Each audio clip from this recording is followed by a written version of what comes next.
The woman was seconds away from dying, and almost everyone in the restaurant simply watched. She was sitting beneath the warm afternoon sunlight, surrounded by wealthy guests, expensive plates, and quiet conversations, when her hands suddenly flew to her throat. Her glass fell from the table and shattered across the floor. Her face turned pale, her breathing became desperate, and then her body began slipping from the chair. People froze. A waiter stood motionless. Someone reached for a phone to record. But one exhausted single father didn't think twice. He pushed away from his table, ran across the restaurant, and caught the woman before her head struck the floor. He had no idea who she was. He didn't know she was worth billions. He didn't know that saving her life would bring a mysterious billionaire driver to his doorstep only days later. He only knew that a human being needed help. If you believe kindness can create second chances and that one good decision can change someone's life, please like this story, share it, leave a comment, and subscribe to Kindness Legacy. Your support helps us continue bringing you stories about kindness, hope, family, and unexpected second chances. His name was Calder Brooks, a 35-year-old single father who had become very good at hiding how tired he was. Every morning began before sunrise. He packed his 8-year-old daughter Sienna's lunch, prepared her breakfast, checked that her school uniform was clean, and then rushed to work before the city became crowded. Calder had once dreamed of opening his own repair business, but life had taken a different path. His wife had died unexpectedly 5 years earlier, leaving him with a little girl who was too young to understand why her mother wasn't coming home. Since then, Calder had built his entire life around one promise: Sienna would never feel unloved. Money was always tight. Calder worked repairing appliances during the week and drove deliveries whenever he could find extra hours. He rarely bought anything for himself. His shoes were worn, his old car made strange noises, and his apartment had furniture that had clearly survived several owners before reaching him. But Sienna never complained. She thought her father was the strongest man alive because somehow, whenever she was scared, he always knew how to make things feel okay. That Saturday afternoon, Calder decided to take Sienna somewhere special. She had received a certificate at school for helping another student who had been struggling, and Calder wanted to celebrate. The restaurant was more expensive than the places they normally visited, but he had saved a little money for the occasion. He watched Sienna study the menu with wide eyes, carefully calculating what she could order without making her father spend too much. Calder pretended not to notice.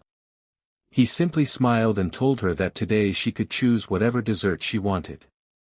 Across the restaurant, a woman named Valencia Sterling sat alone at a corner table. Valencia was 32, elegant, intelligent, and extraordinarily wealthy. She had inherited part of a family business but had turned it into one of the fastest-growing technology companies in the country. Newspapers called her fearless.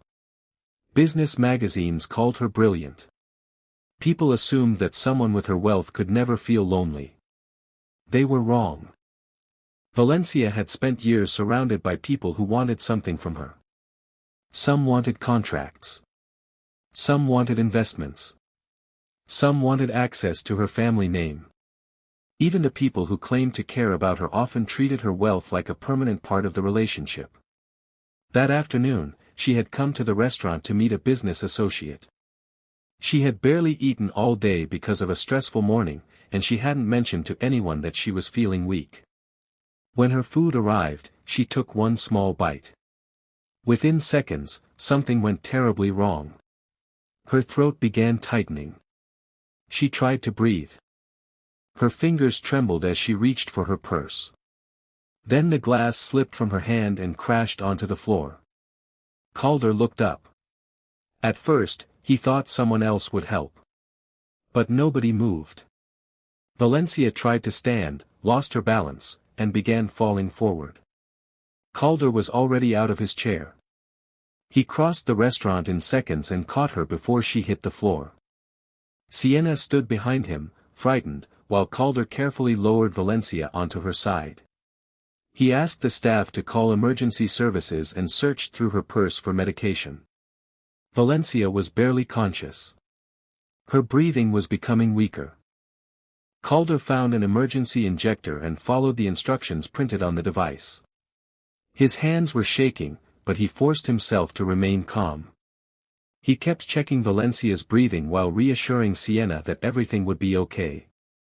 For several terrifying minutes, the restaurant seemed to hold its breath. Then the paramedics arrived. They took over immediately, and Calder stepped back. Valencia was still conscious enough to look at him. Her eyes were filled with fear and gratitude. Calder gave her a small nod, as though to say she was going to be fine. He didn't ask her name.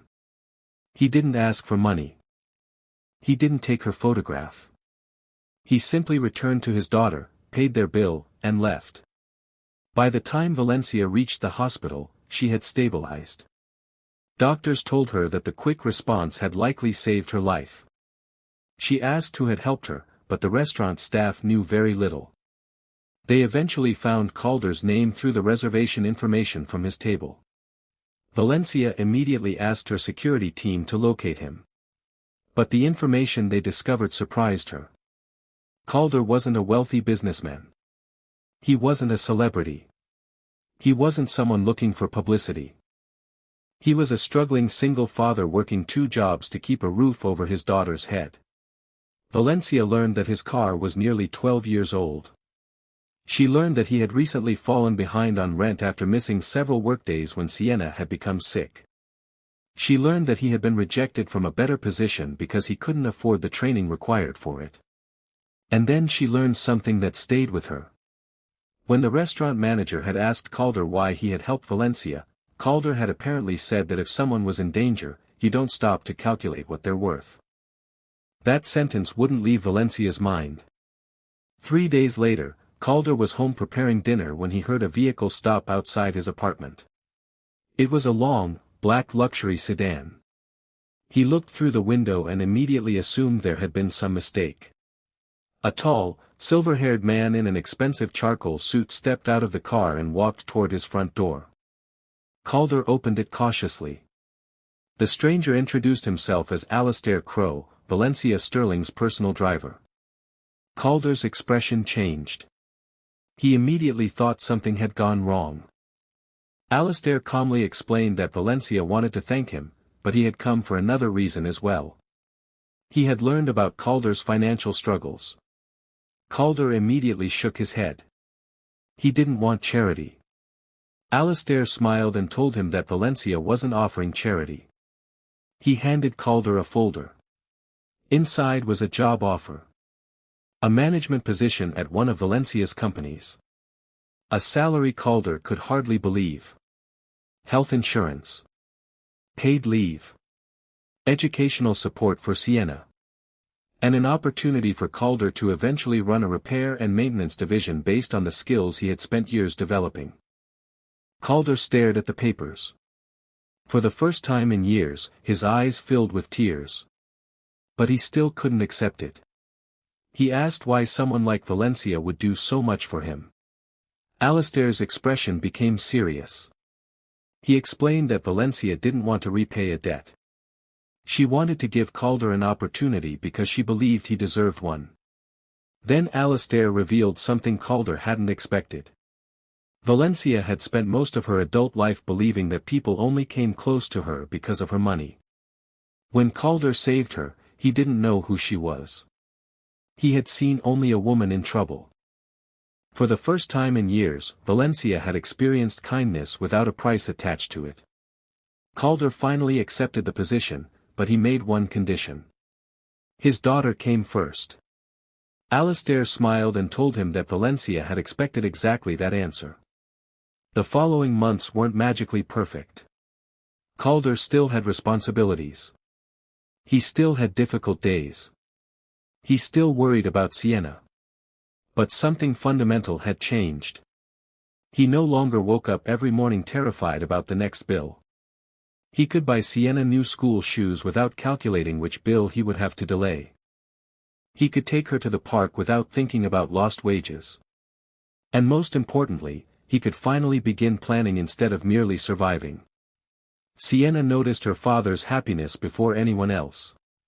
One afternoon, she found him sitting at the kitchen table smiling at his bank statement. She asked what had happened. Calder simply told her that maybe life was finally giving them a little breathing room. Sienna hugged him. That hug meant more to him than any paycheck ever could. But the biggest change came when Valencia visited their home. She didn't arrive surrounded by executives. She didn't wear an expensive outfit or bring cameras. She arrived in simple clothes, carrying a small gift for Sienna. The little girl immediately welcomed her. They spent the afternoon talking at the kitchen table. Sienna showed Valencia her drawings. Calder prepared coffee. Valencia laughed more that afternoon than she had in months. As the sunlight moved across the room, Valencia began telling Calder things she had never told most people. She spoke about losing her father, about feeling alone despite having everything, and about constantly wondering whether people cared about her or simply cared about her wealth.